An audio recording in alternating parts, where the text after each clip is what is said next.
ఉంది. కోవిడ్ నుంచి కోలుకున్నప్పటికీ గత 2 ఏళ్ల వరకు స్తబ్దుగానే ఉన్న ఫుడ్ బిజినెస్ ఇప్పుడు ఒక్కసారిగా క్రమంగా దూసుకుపోతుంది. వైజాగ్ ప్రజలకు కొత్త రుచుల్ని అందించేందుకు అనేక రెస్టారెంట్లు కూడా నగరం వైపు క్యూ కడుతున్నాయి. ఒకప్పుడు ఏదైనా కొత్త డిష్ తయారు చేయాలంటే కాస్త శ్రమించేవారు. కానీ ఇప్పుడు ట్రెండ్ మారింది. పర్యాటక స్వర్గధామంగా బాసిల్లుతున్న నగరంలో రోజుకో రెస్టారెంట్ పుట్టుకొస్తుంది.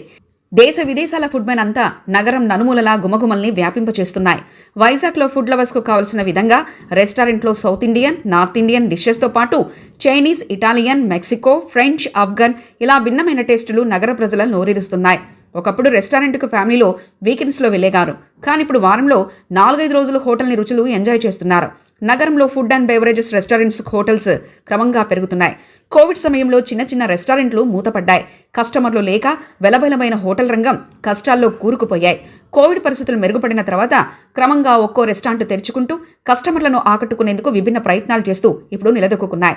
వ్యాపారం పెరిగినప్పటికీ కోవిడ్ ముందు ఉన్నన్ని ఫుడ్ అండ్ బెవరేజెస్, F&B వ్యాపారం పెరిగినా రెస్టారెంట్ల సంఖ్య మాత్రం ఇంకా ఆ స్థాయికి చేరుకోలేదు. కోవిడ్ సమయంలో పోలిస్తే ఇప్పటి వరకు 500 వరకు F&B యూనిట్స్